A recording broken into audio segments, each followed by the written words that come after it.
नमस्कार। आज हम ना दो बड़ी दिलचस्प और एक दूसरे से बिल्कुल अलग हिंदी कहानियों में उतरने वाले हैं।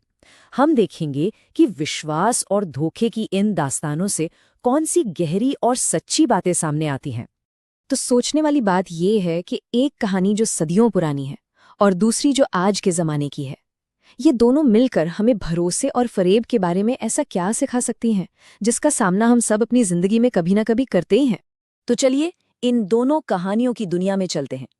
एक तरफ है रहस्यमयी जंगल, जो हमें जादू और बलिदान की एक पुरानी दुनिया में ले जाती है, और दूसरी तरफ है लव और अरेंज बहू, जो आज के जमाने में शादी ब्याह और उसके अंदर छिपे रहस्यों को दिखाती है। देखिए, दोनों कहानियों की दुनिया एकदम अलग है, पर दांव पर लगी चीज़ें वो एक जैसी हैं। इनके जो मुख्य किरदार हैं वो अपनी जिंदगी के खालीपन को भरने की कोशिश कर रहे हैं, कुछ ऐसा ढूंढ रहे हैं जो उन्हें पूरा महसूस करा सके।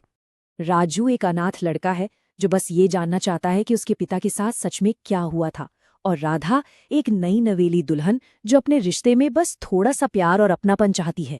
तो आप देख रहे हैं, दोनों ही अपनी अपनी जगह पे काफी अकेले और कमजोर हैं, और दोनों को ही सच्चाई और एक गहरे कनेक्शन की तलाश है। और बस यहीं से दोनों कहानियों में धोखे का जाल बिछना शुरू हो जाता है। एक ऐसा जाल जो इन किरदारों की उम्मीदों और उनकी कमजोरियों पर ही बनाया गया है, और जो उन्हें सच्चाई से और भी दूर ले जाता है। राजू की कहानी में ये धोखा एक जादुई रूप लेकर आता है। एक बोलने वाली मैना उसे वो वादा करती है जिसका राजू को बेसब्री से इंतजार था। मतलब ये एक ऐसा फरेब है जो सीधे सीधे उसकी सबसे बड़ी उम्मीद पर निशाना साधता है।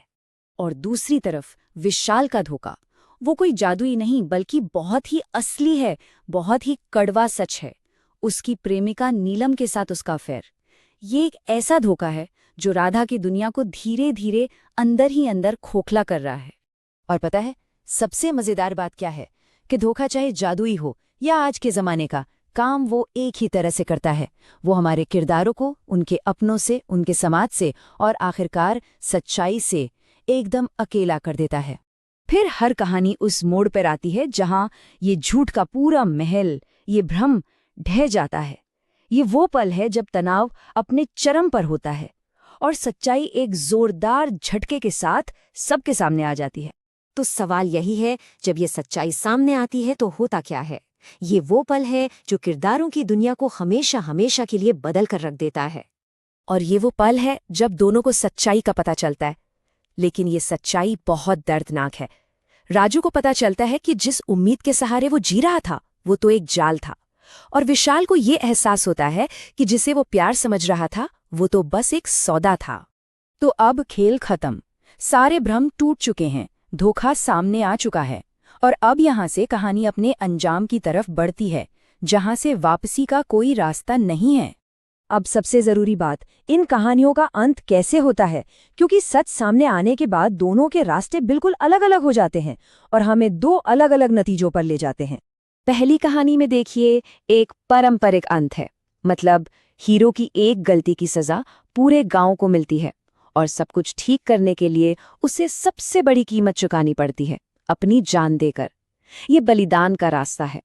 लेकिन दूसरी कहानी में यहाँ अंत बिल्कुल अलग है। यहाँ बात बलिदान की नहीं बल्कि एक दूसरे मौके की है। यहाँ आगे का रास्ता बातचीत से, माफी से और रिश्ते को फिर से एक और मौका देने से निकलता है। तो क्या समझ आता है इससे? यही कि कहानियां हमारे समाज का आईना होती हैं। एक तरफ पौराणिक कथाओं का अटल न्याय है और दूसरी तरफ आज के रिश्तों की उलझनें, जहां चीजें ब्लैक एंड व्हाइट नहीं होती।